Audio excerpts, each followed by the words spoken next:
Should I put the cans on? Hold on. If you like.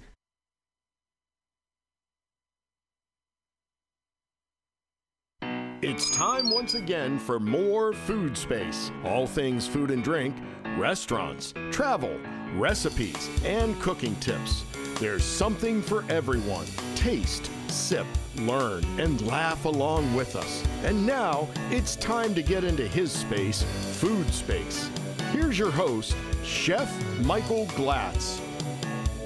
Welcome to my space, Food Space, and ho, ho, ho, and a bottle of rum, or three. We're going to have a little fun today on the show today. A little fun on the show today. Did I start sipping those rums already? Okay. Let's start back again. We're going to have a little fun on the show today as we sip through rums. I have one of my favorite drinking and tasting buddies with me, Barry Shapiro. Hi, Barry. Welcome to the show today. Great to be here, especially on Rum Day. Nice to have you, as always. Barry, a very accomplished artist here in Vero Beach. You have your own studio here, SO60? That's right. Studio on 60. Great. On 1422 20th Street. Excellent. So stop by and see Barry. Also, you can find him on Facebook and his website, shapirostudioart.com. Some wonderful, wonderful work by Barry. Thanks. And do you paint after you've sipped rum? Whenever I can, yes. Well, we're going to, I always start talking first and then we start drinking later on. Let's start drinking first and then talk as we go. How's that? Yeah. So I wanted to do a show about rum today and have some fun. It's one of my favorite spirits.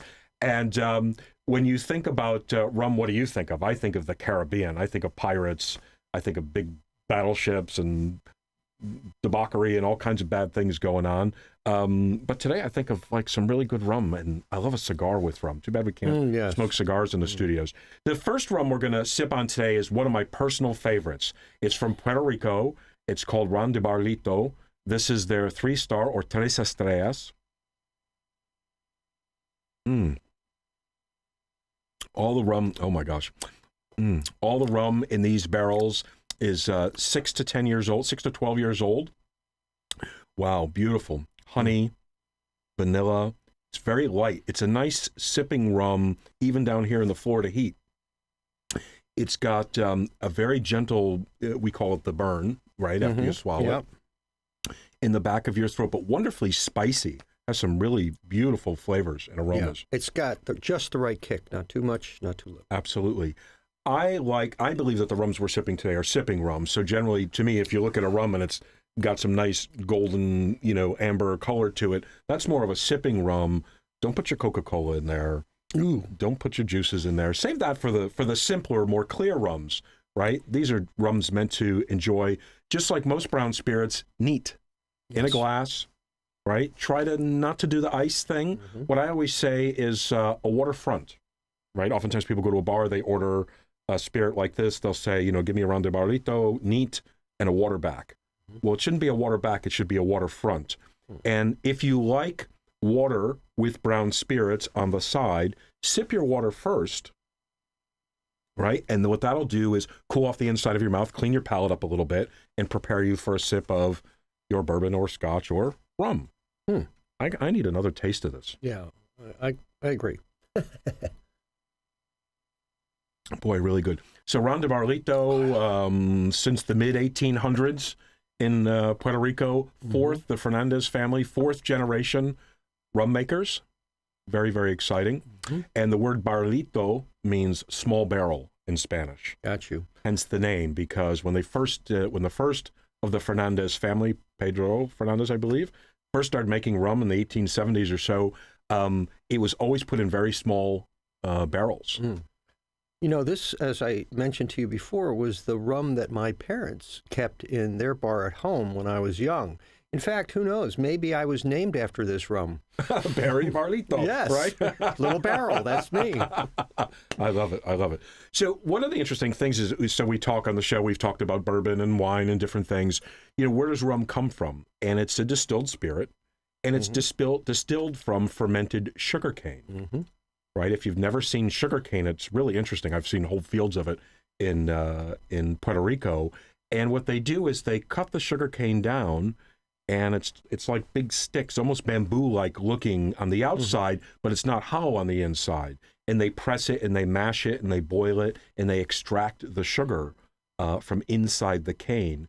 That is then turned into molasses and fermented and eventually distilled, and away we go with rum. So that's where it comes from. So rum can be made in all parts of the world, but most typically they're made in the Caribbean, Central America, places Jamaica, like that. Sure. And Puerto Rico, Sure. and a lot of the islands. In fact, the first time I ever went to Jamaica, I was there on business and was exposed to the Jameson's rum, which was the first time I'd really had any rum straight. Before that, I'd only had it in a pina colada. It's a pina colada, right? Or it's a rum and coke. Well, Yep. nothing wrong with a pina colada, don't get me wrong. Sitting on the beach, Right. But rum makes you feel like you're on vacation, doesn't it? Absolutely. Whenever I sip it, of course, having lived in the Caribbean for so many years, whenever I sip it, I feel like I'm back in the Caribbean, even when I'm not. Yeah. So thank you, Ron de Barrilito, the Fernandez Si. family. Really fabulous rum. Let's move to Trinidad. As far south in the Caribbean as we can is the island of Trinidad. Oh, this smells good. Well, and you can see by the color, it's a little darker, right? Which could mean the to what extent the molasses were cooked or the charring of the inside of the barrels. Smells great. Wow. Oh. Real molasses. Oh, man. Coffee. Oh, yeah. Right? Dark the coffee chocolate. flavors, all of that is right here. Right? And this is smooth. This is Smooth, delicious. smooth. The complete opposite from the Barrilito in terms of flavor. Yes. Right? The Barrilito I might enjoy in the afternoon, pre-dinner. This is something that's great after dinner sipping. I'm going to have a little water and clear my throat. Oh, man. I Go could in for drink this another every taste. evening, Right. after dinner, as an after dinner. Sure. Just Sure. With dessert, after dinner, if you're a cigar smoker with a great cigar, a nice Absolutely. full-bodied cigar. Really very creaming in the mouth. It's really mouth coating on the inside. From the island of Trinidad, and it's in the very south of the Caribbean. Trinidad and Tobago. Very nice. Zaya, did I say the name? Zaya? This is 12-year rum. And with Zaya rum, 12 years, it's a blend of rums, okay? It's how they come up with this unique flavor. And their belief is that the rum only is used in a barrel once. So they use barrels that have been used once, usually for bourbon, here in the U.S., right? So they're American oak, used once for bourbon, then they buy them, and they use them for a batch of rum, and then they in turn sell them. So they use barrels that have been used once, and they themselves only use them once. And when it says the 12-year on the label, it means the youngest rum in this bottle is 12 years. Right? Because so it's a blend, it could have older rums in it. Well, they know what they're doing. They sure know what they're doing. Isn't that fabulous? Fabulous. Oh, yeah. That's very exciting. You know, when we get through these three, we might have to go back to one again and start all over again. I'd start with this right off the bat. I love this. Very different, really unique, really unique styles. When you think too about rum, you think the Caribbean, and rum throughout history has been many things, including a way to pay for things, trade in the Caribbean. Unfortunately, a lot in the slave industry, but and a lot of bad things because it was something, pirates and shipping and so on back in those days in the very naughty Caribbean. Yep. Having spent some time on St. Croix and known about their Crucian rums, which are delicious, and you can go all over the island and see all of the old sugarcane fields and the towers with the ovens where they would make the rum. Sure. It's pretty cool. It's amazing. It's fun. Yeah. And there's a lot of discussion, too, about where the word rum comes from. I thought it came from yo-ho-ho and a bottle of rum. Well, it may have. Two of the most believable stories that I'm aware of is the word rum is an old English, sort of British term meaning the best. So I'm having a rum time. I'm having the best time. So some thoughts are that where the word is where the word rum came from. Also, rumbullion is a word that was used during these times to mean like tumult or takeover, that sort of thing, which, of course, when you think of rum, when we think of pirates and we think of people fighting and all this stuff happening, either story is believable, and there really isn't any exact history on it. But I like the second one better than the first. it's certainly more fun, isn't it? Although I have a rum time all the time, right? But I could see the British saying, "I have a rum time." Oh, yeah, look, I'm having a rum time. They're jolly good, Right? Yeah. Well, jolly good. Let's move on to the next. And this is a fun one. This is called Papa's Pilar. Yes. And this is a rum, Papa's Pilar, of course. Ernest Hemingway, known as Papa, spent a lot of time in the Florida Keys and in Cuba. One of his wives' name was Pilar. And when he bought his famous fishing vessel, he named it after his wife, Pilar, hence the name Papa's Pilar. This is a blend of rums made in Florida, Central America, and the Caribbean. So they do a nice blend. And they use a Solera method, a 24-barrel Solera method. And you think of the Solera method, think of a triangle of barrels, right? A lot of barrels on the bottom, and then lesser barrels as you move up. And the new rum is poured into the top of the barrel, and the rum that they're going to bottle is pulled out of the bottom, right? So the rum blends by working itself through the Solera method. Well, this is very interesting. Different from the other two. Right. It has I'm trying to think. There's almost like a fruitiness in it, yeah. right? I get almost like a tropical fruit, almost like a banana. Yeah, like a banana flavor, yeah, that right? And actually, we should have tasted this one second. It's a little bit lighter than the Zaya, but of course, it's heavier than the Ron de Barrilito. It might have been a good second rum. Very interesting. But it's got more of that spice and a little tropical fruit, more of that pronounced sort of honey molasses flavor. Yeah, definitely. Really fabulous. And it's aged here in Florida. So, of course, we're, being a Florida-based show, we really like all things Florida. All things So Florida. why not drink more Papa's Pilar? Papa's Pilar also does a Blanco, right? A Blanco rum are the clear rums, and they're more, they have less age or no age on them, certainly no barrel age on them, and therefore they're better for blending. So if you like your pina coladas, your rum and Coke, and so on, you want to look for Blanco rums and have fun in that way. My ex-business partner, David, ended every day with a rum and Coke with a slice of orange. He demanded a slice of orange. Interesting. Well, I could see where the citrus notes would be nice in here. And it's interesting, you say a rum and Coke, and I get,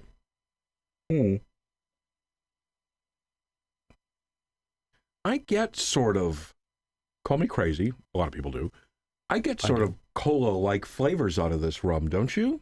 Yeah, I get it. Yes, I get a little bit of that. It does have, like, if you took Coca-Cola and let it sit in a glass for a couple of days and flatten out, and then added a kick to it, right? It would probably be close to this. It does have some cola-like flavors. Isn't that interesting?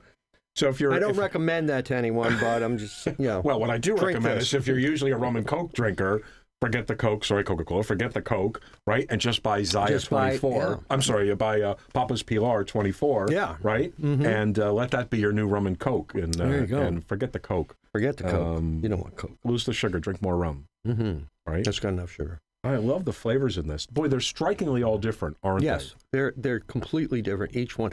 Now, I would have to say that of the three, my favorite is the Zaya. Just, it's so rich and creamy. Very rich and creamy. I love that. So I would have to say that of the three, if I were to take home a bottle and, just have it as my sipping rum, that would probably be the one I'd choose. Very full-flavored, very full-flavored. Of course, I want all three of them on my bar at home because I want it to depend on the mood I'm in. And I love a good cigar with a rum.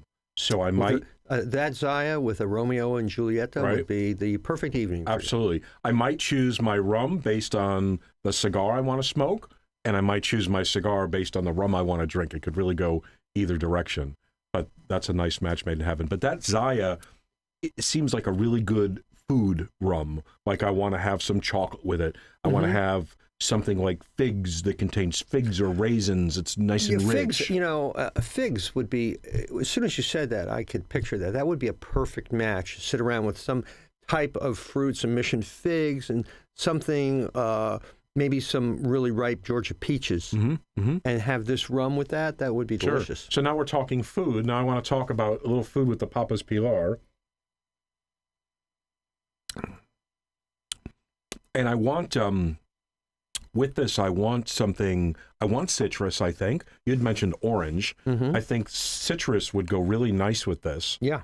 The acidity and the brightness of citrus, I think, would go with the nice spice content in this. Not sure what I would do with that citrus, but I'm kind of craving a little something citrusy with it. Interesting. Yeah, I think that's a really good, match. And I could see where if you were...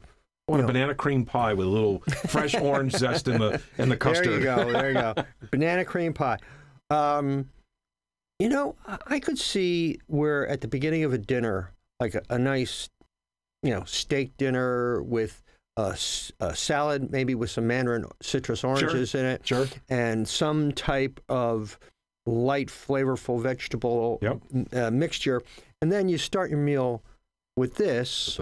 It's a perfect way to kick off dinner, and then you can have whatever wine you're having with the food. But I see that whole table laid out before me. There you go. Well, let's lay that table out soon, Barry. Cheers. Thanks for coming on the show and talking a little rum with us and doing a little sipping. It was good fun. Always a pleasure to have you on the show. And as it's Rosh Hashanah, I say, L'chaim. L'chaim. Absolutely. Thanks for joining us on FoodSpace. We'll see you again soon. Recipes and cooking tips. There's something for everyone. Taste, sip, learn, and laugh along with us. And now it's time to get into his space, FoodSpace.